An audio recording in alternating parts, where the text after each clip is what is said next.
Beloved listeners, this is again the Voice of Reformation. You are most welcome to learn the lesson of today. You are with your brother Jackson Ndagijimana. Let's pray. Our Heavenly Father, we are thankful to your grace and to your protection as you have guided so far from the beginning up to date. We pray for that your Holy Spirit guide us in this lesson, accompany the words which is spoken, soften the souls and the mind of the listeners, and bless each and everyone who take heed of your warning, and for the grace which you provide to each and everyone who hear the word. Let the Spirit accompany each and everyone to understand your will. In Jesus' name I pray. Amen. Dear listeners, our topic today is about the total consecration. Total consecration goes in parallel with the total surrender. We need to surrender our life to the Most High. We need to surrender all to God. We have to give up everything which hinder the will of God to be accomplished in our lives. When Jesus was teaching on the Mount of Blessing, he taught people how they need to surrender everything and give up and discard everything which hinder the progress unto the new kingdom of God. In Matthew chapter 5 verse 29 to 30, it's written, "And if thy right eye offend thee, pluck it out and cast it from thee, for it is profitable for thee that one of thy members should perish, and not that thy whole body should be cast into hell. And if thy right hand offend thee, cut it off and cast it from thee, for it is profitable for thee that one of thy members should perish, and not that thy whole body should be cast into hell." Here, this is the strong message from Jesus himself, the author and the finisher of our hope, to prevent disease from spreading to the body and destroying life. A man who would submit to part even with his right hand, such more should he be willing to surrender that which imperish the life of the soul.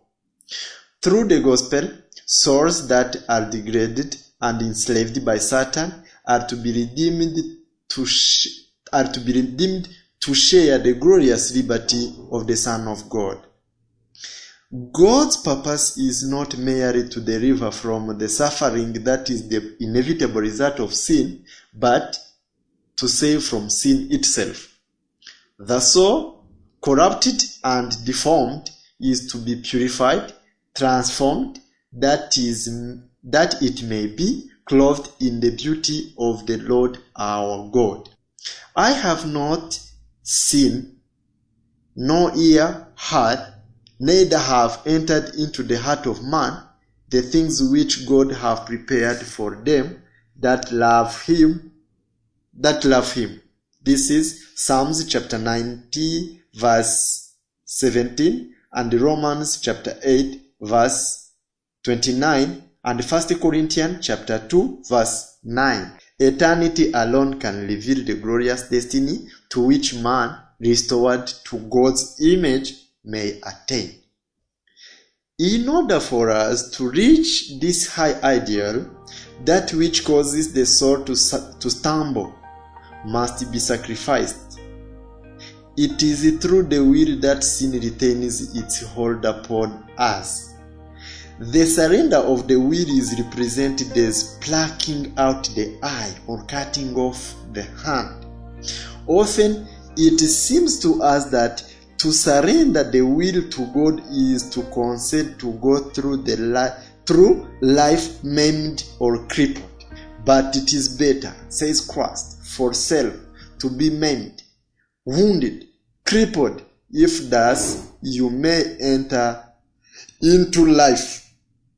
That which you look upon as disaster is the door to higher. Often, sins look or seems to be sweet, but the end is destruction. To surrender and discard these tokens of Satan and remain with God alone and submit your will to God's, sometimes you look like maimed or crippled in this world's society. But it is better indeed to be maimed, wounded, crippled, if this can lead you into heaven. God is the fountain of life, and we can have life only as we are in communion with Him. Separated from God, existence may be ours for a little time, but we do not possess life. She that liveth in pleasure is dead while she liveth. This is 1 Timothy chapter 5, verse 6. Anyone who lives in pleasure himself is dead while he is living or she is living.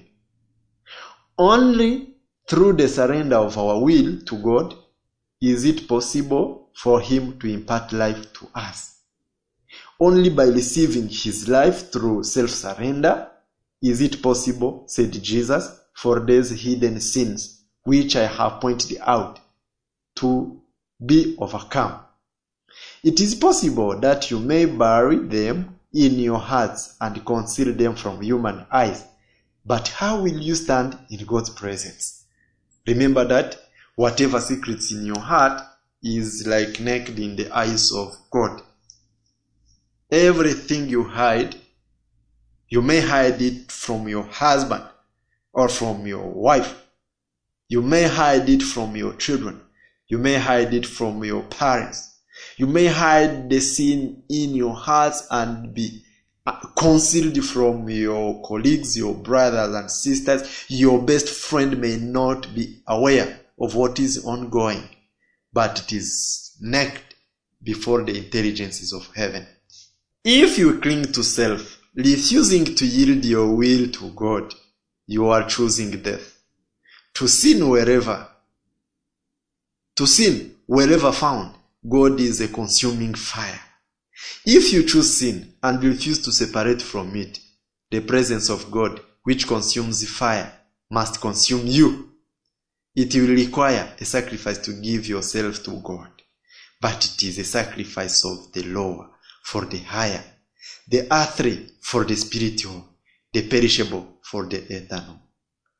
God does not design that our will should be destroyed, for it is only through its exercise that we can accomplish what He would have us do. Our will is to be yielded to Him, that we may receive it again, purified and refined, and so linked in sympathy with the divine, that He can pour through us the tides of His love and power. However bitter and painful this surrender may appear to the willful, wayward heart, yet it is profitable for you, for me, for us, for all.